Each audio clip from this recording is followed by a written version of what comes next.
ইনসাফের প্রতীক দাড়িপাল্লা কেড়ে নেওয়া হয়েছিল। শেষ পর্যন্ত আমাদেরকে নিষিদ্ধও করা হয়েছিল। আমাদের 11 জন সিনিয়র নেতাকে হত্যা করা হয়েছিল। 1000-এর কাছাকাছি সহকর্মীকে হত্যা করা হয়েছিল। আমাদের অসংখ্য ভাইদেরকে আয়নাগরের বন্দী বানানো হয়েছিল। আমাদের নেতৃবৃন্দের ঘর বাড়ি বুলডোজার দিয়ে ভেঙে দেওয়া হয়েছিল। এর অনেক কিছুই অনেক দলের সাথে করা হয়নি, যেটা আমাদের সাথে করা হয়েছে। যেন আমরা এই দেশের কেউ নই। আমরা আমাজনের জঙ্গল থেকে বেরিয়ে হঠাৎ করে বাংলাদেশে ঢুকে পড়েছিলাম, এইরকম একটা আচরণ আমাদের সাথে করা হয়েছে। আল্লাহ সাক্ষী, বাংলাদেশের 18 কোটি মানুষ সাক্ষী, বিশ্ববাসী সাক্ষী। তারা তাদের সন্ত্রাসের যাত্রা শুরু করেছিল 2006 সালের 28শে অক্টোবর পল্টন মোড়ে দিনে দুপুরে লগি বৈঠা দিয়ে মানুষ পিটিয়ে পিটিয়ে হত্যা করার মাধ্যমে। মরা লাশের উপর উঠে তারা নাচানাচিও করেছিল। এরা কোন প্রজাতির আমরা জানি না। আল্লাহ তাআলা সেই অবস্থা থেকে এই জাতিকে মুক্তি দিয়েছেন, আলহামদুলিল্লাহ। আমরা আশা করেছিলাম, শুধু আমরা নই, অন্যান্য রাজনৈতিক দল, আলিম উলামা, সমাজের সুশীল সিভিল সোসাইটির সদস্য, সাংবাদিক বন্ধুগণ, কাউকে ওরা ছেড়ে কথা বলেনি। আমাদের আশা ছিল 5 তারিখের পরিবর্তনের পর সকলে এইখান থেকে শিক্ষা নেব, কেউ আর জনগণের সম্পদ, ইজ্জত এবং জীবনের দিকে হাত বাড়াবো না।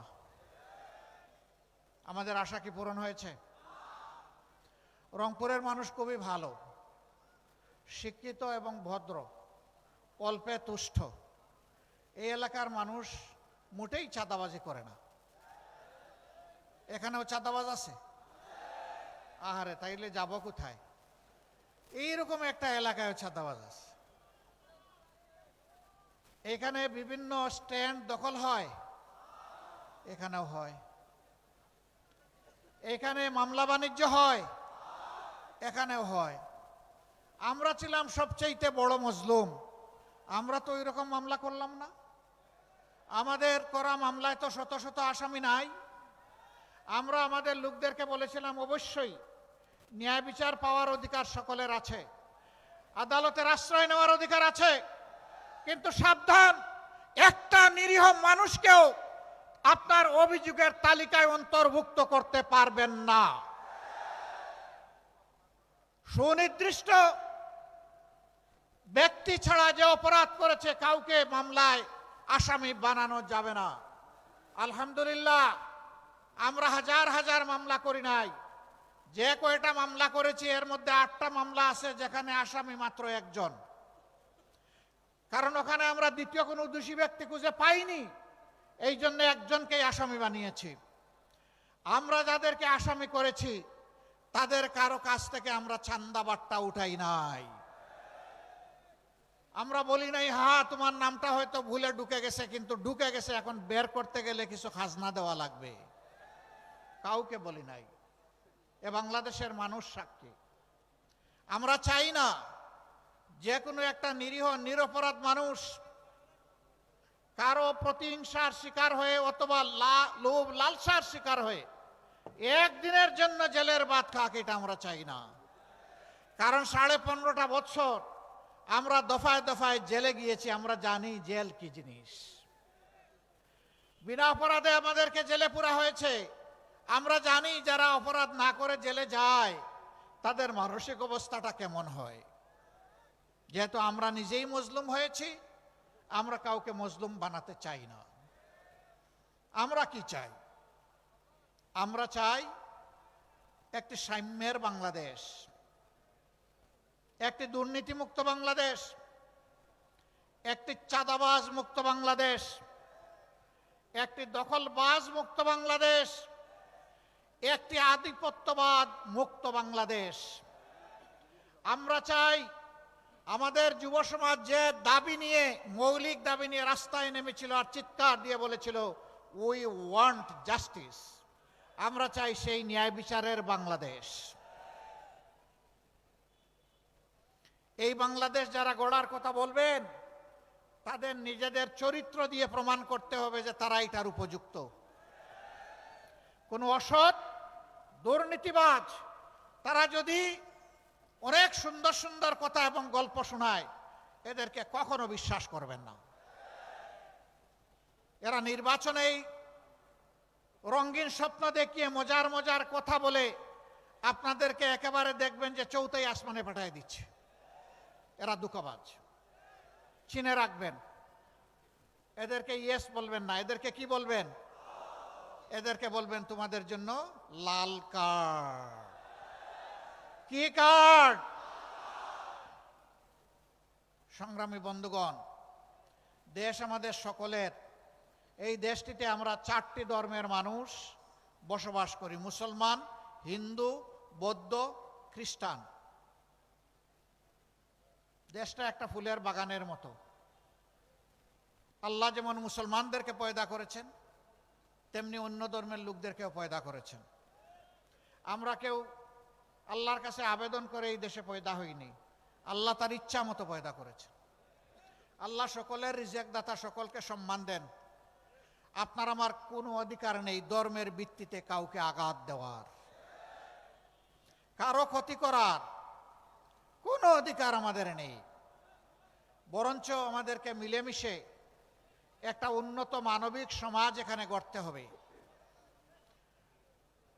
ধর্ম চাপিয়ে দেওয়ার বিষয় নয়, ধর্মীয় মানুষের অন্তরের আবেগ দিয়ে গ্রহণ করার বিষয়। অতএব কোরআনের সুস্পষ্ট নির্দেশনা, লা ইকরাহা ফিদ্দিন, দিনের ব্যাপারে কোনো জবরদস্তি চলবে না। আমরা বাংলাদেশকে ন্যায় ইনসাফের বাংলাদেশ গড়তে চাই। অনেকে বলে এটার মডেল কি হবে? এটা কি ইরান হবে, না আফগানিস্তান হবে, না পাকিস্তান হবে? আমরা বলি না, এটা বাংলাদেশ হবে। আর যদি মডেল বলেন, তাহলে দুনিয়ার সর্বশ্রেষ্ঠ স্বীকৃত শাসন, যেটা আল্লাহর নবী মুহাম্মদুর রাসূলুল্লাহ সাল্লাল্লাহু আলাইহি ওয়াসাল্লাম জগৎবাসীকে উপহার দিয়েছিলেন, যেখানে সকল ধর্মবর্ণের মানুষের অধিকার নিশ্চিত হয়েছিল, সেই মদিনার মডেল আপনি বলতে পারেন। এর বাইরে আমাদের কাছে কোনো মডেল নাই ভাই। আমরা বাংলাদেশকে আফগান বানাতে চাই না, ইরান বানাতে চাই না, পাকিস্তান বানাতে চাই না, অন্য কোনো দেশ বানাতে চাই না। প্রিয় গর্বের বাংলাদেশকে গর্বের বাংলাদেশ হিসাবে বানাতে চাই। আমরা মিথ্যা কোনো আশ্বাস নির্বাচন সামনে রেখে দিচ্ছি না, দিব না। যা আমরা পারবো না তা আমরা বলবো না, যা আমাদের কর্তব্য বলে মনে করি শুধু তাই বলবো। আমরা কাউকে ভাই বেকার ভাতা দিব না। বেকার ভাতার মানে হচ্ছে বেকারের কারখানা তৈরি করা। আমরা কোনো বেকারের কারখানা তৈরি করব না। আমরা দেশের প্রত্যেকটি সক্ষম নারী পুরুষের হাতকে আমরা দক্ষ হাতে পরিণত করতে চাই। বেকার ভাতা নয়, তাদের হাতে আমরা মর্যাদাপূর্ণ কাজ তুলে দিতে চাই। সে বুক ফুলিয়ে বলবে, আমি কোনো কারো দয়ার দানে চলতে চাই না, আল্লাহর দেওয়া মেধা এবং যোগ্যতা খাটিয়ে আমি সম্মানের সাথে বাঁচতে চাই। এইভাবে যখন প্রত্যেকটি নারী পুরুষ দক্ষ হয়ে উঠবে, আত্মবিশ্বাসী হয়ে উঠবে, সেই দিনই বিশ্বের বুকে মাথা উঁচু করে দাঁড়ানো একটা বাংলাদেশ গোটা বিশ্ব দেখতে পাবে ইনশাআল্লাহ। আমরা ওই দেশটা করতে চাই। অনেকে বলে মা বোনদের কোনো স্পেস থাকবে, আপনারা যেখানে কাজ করবেন, দেশ চালাবেন। আচ্ছা, মা বোন নাই কার কার গড়ে একটু হাত তুলেন তো দেখি। ওরে বাবা, ঘরের ভিতরে চলতে পারেন তো সমাজে চলতে পারবেন না? ঘর আপনার চলে না নারী ছাড়া, সমাজও আপনার চলবে না নারী ছাড়া। নারীদের কিছু কর্মক্ষেত্র আছে, এটা আপনি পারবেন না, আমিও পারবো না। আমার মায়ের, আমার মেয়ের, আমার বোনের, আমার স্ত্রীর কিছু কিছু বিষয় আছে, এটা নারীদের জন্য ডেজিগনেটেড, এটা পুরুষের দ্বারা হবে না। সেই কাজ কে করবে? রাসূলুল্লাহ সাল্লাল্লাহু আলাইহি সাল্লামের জামানায় প্রত্যেকটি যুদ্ধে নারীরা অংশগ্রহণ করেছেন। যুদ্ধের চাইতে কঠিন কোনো কাজ আছে? সেই কাজে যদি সম্মানের সাথে নারীরা দেশপ্রেম বুকে নিয়ে অংশগ্রহণ করতে পারেন, তাহলে দেশের প্রত্যেকটি সেক্টরে আমার মা বোনেরাও কাজ করবেন ইনশাআল্লাহ। এখানে আমরা দেখব না কোন নারী কোন ধর্মের, এখানে দেখব কোন মা বোনটি কোন যোগ্যতার, তার যোগ্যতা অনুযায়ী সম্মানের সাথে তার হাতে কাজ তুলে দেওয়া হবে ইনশাআল্লাহ। আমরা এখানে আমাদের প্রিয় দেশ এবং জাতিকে আর টুকরা টুকরা করতে চাই না, আর বিভক্ত করতে চাই না। আমরা সাম্যের এবং ঐক্যের আওয়াজ নিয়ে আপনাদের দুয়ারে এসেছি। আপনারা কি দেশকে বিভক্ত করতে চান? জাতিকে বিভক্ত করতে চান? চান না? তাহলে আমাদের ঐক্যের এই আহ্বানে আসুন, আপনারা সাড়া দিয়ে আমাদেরকে, আমাদের হাতকে আপনারা শক্তিশালী করুন। আমরা বলেছি নির্বাচন পরবর্তী আল্লাহ তাআলা যদি আমাদেরকে আপনাদের, আল্লাহ তাআলা তার মেহেরবানিতে আপনাদের ভোটের মাধ্যমে এই দেশ সেবার সুযোগ দেন, সরকার গঠনের সুযোগ দেন, এবার যারা নির্বাচনে অংশগ্রহণ করছেন আমরা তাদেরকে আহ্বান জানাবো, আসুন আসুন 5টা বছর অন্তত দেশটা এক হয়ে চালাই। তবে 3টা শর্ত মেনে আসতে হবে। নাম্বার 1, প্রথম শর্ত হচ্ছে নিজেরা কোনো দুর্নীতি করবেন না এবং কোনো দুর্নীতিবাজকে বগলের নিচে আশ্রয় দেবেন না। নাম্বার 2, সমাজের সকল মানুষের জন্য ন্যায় বিচার নিশ্চিত করা হবে। ন্যায় বিচারকে প্রভাবিত করার দুঃসাহস কেউ দেখাবেন না, রাজনৈতিক প্রভাব খাটাতে পারবেন না। বিচারকে তার আপন গতিতে চলতে দিতে হবে এবং বিচার বিভাগকে সম্পূর্ণ স্বাধীন করে দেওয়া হবে, যাতে অর্থের বিনিময়ে নয়, ন্যায্যতার ভিত্তিতে একজন মানুষ যেন ন্যায় বিচার পায়। এখানেও কে গরিব কে ধনী, কে কোন ধর্মের, এটা দেখার কোনো সুযোগ নেই। সমাজের কে কোন চেয়ারে বসে আছেন ওইটাও দেখার কোনো সুযোগ নেই। যে অপরাধে সাধারণ একজন মানুষকে শাস্তি দেওয়া হবে, আইনের আওতায় আনা হবে, একই অপরাধ যদি দেশের প্রেসিডেন্ট করেন তিনিও রেহাই পাবেন না। এর নাম হচ্ছে ন্যায় বিচার। কারোর জন্য আপনার বিচার আর কারোর জন্য ইম্পিউনিটি, দায় মুক্তি, এর নাম বিচার নয়, এটা বৈষম্য, বিচারের উপরে জুলুম। আমরা সেই বিচারের উপরে জুলুম মানব না। 3 নম্বর শর্ত, 54 বছরের বস্তা পচা রাজনীতি যা বাংলাদেশকে দিয়েছে ভালো, আমরা ওই বস্তা পচা রাজনীতি আর চাই না। যেই রাজনীতি তার নেতা নেত্রীকে চোর বানায়, লুটেরা বানায়, সন্ত্রাসী বানায়, ফ্যাসিস্ট বানায়, ওই রাজনীতি আর আমরা দেখতে চাই না।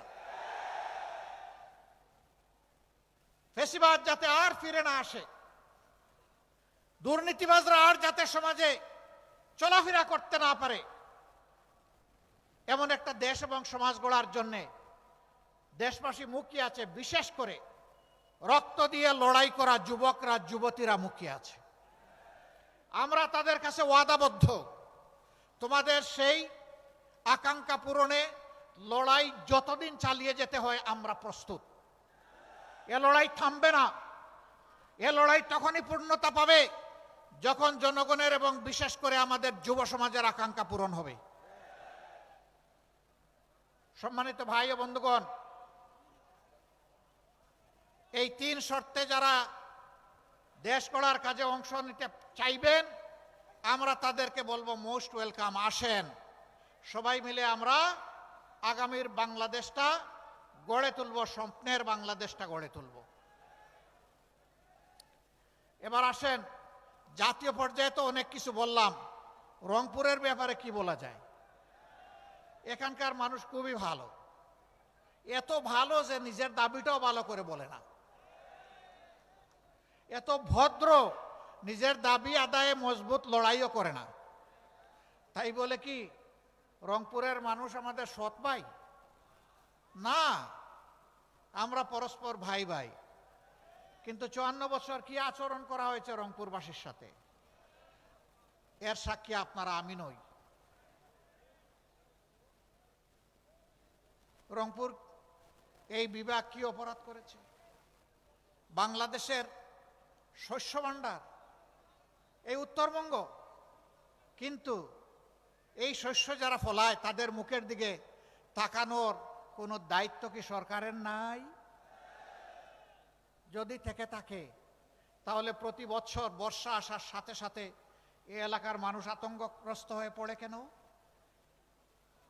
তিস্তা, ধরলা, ব্রহ্মপুত্র, আর একটা কি জানি, করতোয়া নাকি না, হ্যাঁ করতোয়া, এই যে নদীগুলো, এইগুলো আল্লাহর দান, বিশাল নিয়ামত। কিন্তু দশকের পর দশক এই নদীগুলার উপরে অত্যাচার করা হয়েছে, এগুলাকে জীবন দিয়ে রাখা হয়নি। বাজেট বরাদ্দ হয়েছে, নদীর বালু উপরে উঠে নাই, টাকা পকেটে এবং পেটে চলে গেছে। যার কারণে আজকে যখন ঢাকা থেকে আসছিলাম, উপর থেকে দেখলাম এত নদী নয়, এক একটা বিশাল মরুভূমি। এই নদীকে জীবন ফিরিয়ে দিতে হবে। নদী জীবন ফিরে পেলে উত্তরবঙ্গ জীবন ফিরে পাবে ইনশাআল্লাহ। তাই তিস্তা পরিকল্পনা বাস্তবায়নের কোনো বিকল্প নাই। কার ভালো লাগলো আর কার লাগলো না এগুলা দেখার আমাদের সময় নাই। আল্লাহ যদি আমাদেরকে দায়িত্ব দেন, আমরা কথা দিচ্ছি উত্তরবঙ্গের সর্বপ্রথম আমরা ওখানেই কুদাল দিয়ে কূপ দিব ইনশাআল্লাহ। ওটাই আগে বাস্তবায়ন করবো ইনশাআল্লাহ। এই তিস্তাকে জীবন দেওয়ার মাধ্যমে গোটা উত্তরবঙ্গকে আমরা জীবন্ত করে তুলবো ইনশাআল্লাহ। এইখানে তিস্তা মহাপরিকল্পনা যখনই বাস্তবায়ন হবে তখন অনেকগুলা উন্নয়নের দুয়ার খুলে যাবে। আমরা ইনশাআল্লাহ জায়গায় জায়গায় এগ্রো বেসড ইন্ডাস্ট্রি গড়ে তুলব। আপনাদের পণ্যের ন্যায্য মূল্য নিশ্চিত করা হবে, পণ্য সংরক্ষণের যথাযথ ব্যবস্থা করা হবে। ফলমূল যা ফলে উত্তরবঙ্গে তা দিয়ে সারা বছর বাংলাদেশের মানুষ আনন্দে খেতে পারত, কিন্তু এগুলা সংরক্ষণের কোনো ব্যবস্থা নেই বলে খুব তাড়াহুড়া করে পচে গলে অথবা বিক্রি করে সব শেষ হয়ে যায়। আমরা এই যন্ত্রণা থেকেও উত্তরবঙ্গের আমাদের চাষি কৃষক ভাইদেরকে বের করে আনতে চাই। এখনো মান্দাতার আমলের কৃষি ব্যবস্থা এখানে চলবে কেন? যুগ বহুদূর এগিয়ে গিয়েছে। আমরা আধুনিক প্রযুক্তি নির্ভর কৃষি শিল্পের বিপ্লব ঘটাবো ইনশাআল্লাহ। এই বিপ্লব শুধু উত্তরবঙ্গের ভাগ্য খুলে দিবে না, এই বিপ্লব বাংলাদেশের 18 কোটি মানুষের কপাল খুলে দেবে। আমরা উত্তরবঙ্গকে কৃষি বিপ্লবের রাজধানীতে পরিণত করতে চাই। এর জন্যে কৃষি প্রযুক্তি ভিত্তিক বিশ্ববিদ্যালয় গড়তে হয়, তাই করা হবে ইনশাআল্লাহ। ইন্ডাস্ট্রি স্থাপন করতে হয়, সেইটা করা হবে। সরকারি, বেসরকারি এবং যৌথ উদ্যোগ সব কিছুতে যদি আমরা সেই উদ্যোগ নিতে পারি, বিদেশিরাও এখানে বিনিয়োগ করতে আসবে। এরকম যখন ইন্ডাস্ট্রিয়াল বেস হয়ে যাবে, আর উত্তরবঙ্গের মানুষকে ছোট্ট একটি চাকরির জন্য পেরেশান হয়ে ঢাকার দিকে ছুটতে হবে না। উত্তরবঙ্গই ঢাকার ফ্যাসিলিটি ঘরে ঘরে এনে দেবে। আমরা চাই না উত্তরবঙ্গ আর বঞ্চিত থাকুক। বলবেন যে এরকম তো যুগে যুগে অনেকেই বলেছে, আপনারা যে কথা রাখবেন তার নিশ্চয়তা কি? আমরা 5 আগস্ট বলেছিলাম আমরা কথা রাখবো, হে জাতি আমরা মজলুম, কিন্তু আমরা কারো উপর থেকে প্রতিশোধ নিব না। আল্লাহর কসম, একটা মানুষের দিকে আমরা হাত বাড়াইনি। আমরা কি কথা রেখেছি?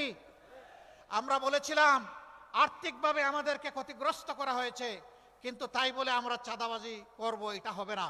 আমরা কি চাঁদাবাজি করেছি? আপনাদের সাথে দেওয়া কথা আমরা রক্ষা করেছি। আমরা বলেছিলাম আমরা মামলা বাণিজ্যে নামবো না, আমরা নামি নাই। আমরা কি কথা রাখতে পেরেছি?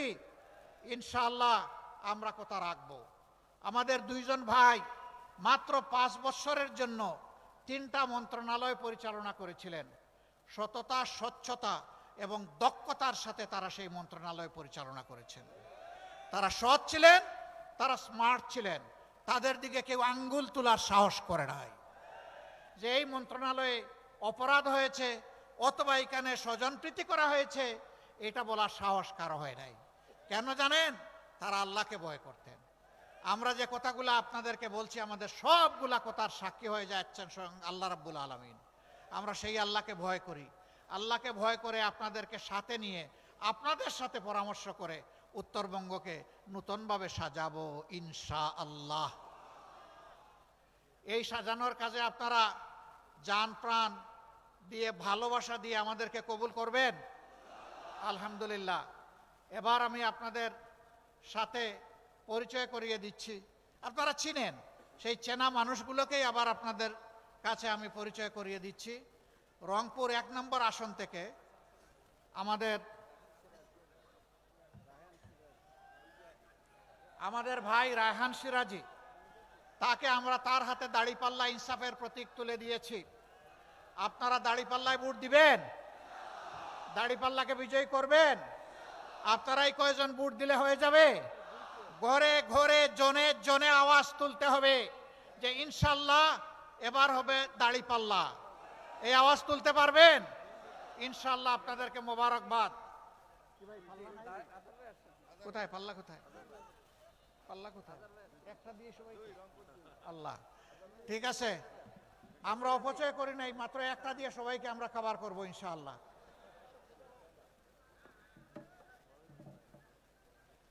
তারপরে রংপুর 2,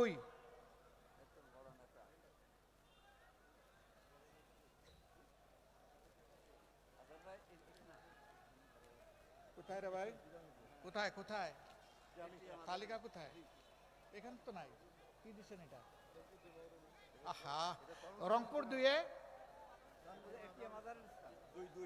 2 রংপুর 2-এ আমার নেতা, আমার ভাই মজলুম জননেতা, যাকে শেখ হাসিনা ফাঁসি দিতে চেয়েছিল, ওগো আল্লাহ তুমি যারে রাখো তারে মারার শক্তি কারো নাই। রাব্বুল আলামিন তুমি যখন তাকে রেখেই দিয়েছো, তখন মানুষের খেদমত করার, সেবা করার, দেশকে নেতৃত্ব দেওয়ার সুযোগটাও তুমি দান করো। আমরা আমাদের ভাইয়ের হাতে পাল্লা তুলে দিলাম। আপনারা কি এই পাল্লার পক্ষে থাকবেন? আপনাদেরকে মোবারকবাদ। বিজয় ঘরে নিয়ে 12 তারিখ ফিরবেন, এর আগে না ইনশাআল্লাহ।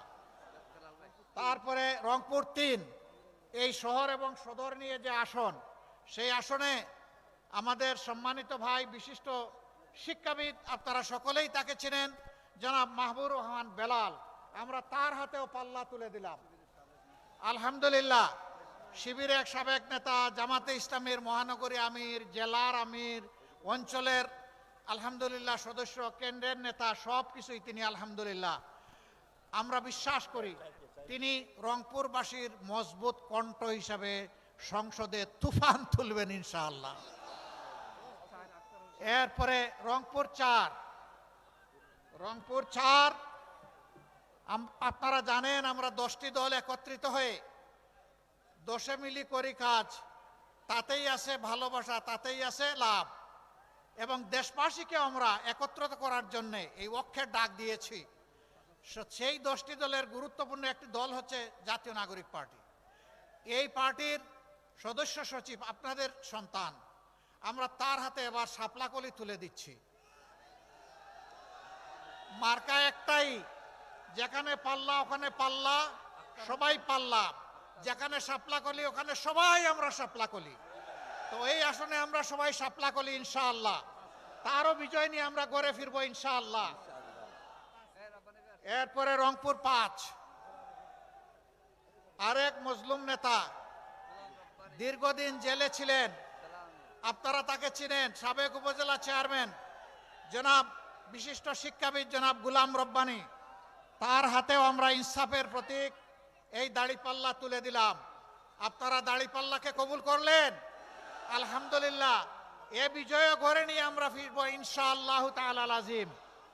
তারপরে রংপুর 6, বিশিষ্ট আলেমে দ্বীন, আপনাদের সকলের পরিচিত মুফাসসিরে কুরআন জনাব ভাই নুরুল আমিন, তাকে আমরা দিয়েছি 6 নম্বর আসনে।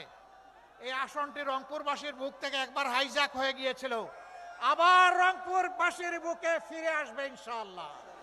ইনসাফের প্রতীক দাড়িপাল্লায় ভর করে আসন রংপুরের কাছে ফিরে আসবে, বাইরের কারো কাছে যাচ্ছে না। আমরা তার হাতে সেটা তুলে দিলাম। আপনারা তারও বিজয় ঘরে নিয়ে আল্লাহর পর ভরসা করে লড়াই করে যাবেন এবং ঘরে ফিরবেন ইনশাআল্লাহ। 6টা আসনই তো নাকি? আলহামদুলিল্লাহ, সবাইকে মোবারকবাদ। এখানে আমাদের সঙ্গী অনেক বন্ধু সংগঠনের নেতৃবৃন্দ আছেন, সকলের বক্তব্য শুনতে পারলে খুবই ভালো লাগতো। অনেকে হয়তো বক্তব্য দিয়েছেন, অনেকে দিতে পারেননি। যারা পারেননি তাদের কাছে আমরা দুঃখ প্রকাশ করছি। আর কিছু না, শেষ একটা খাবার নিয়ে যেতে হবে না?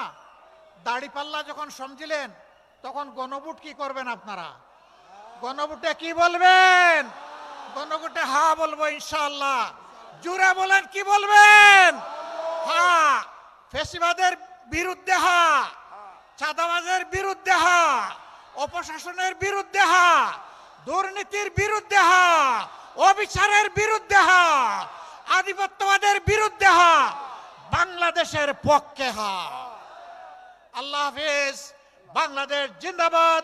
বাংলাদেশ জামাতে ইসলামী জিন্দাবাদ। 10 দলীয় ঐক্য জিন্দাবাদ। আসসালামু আলাইকুম ওয়া রাহমাতুল্লাহ।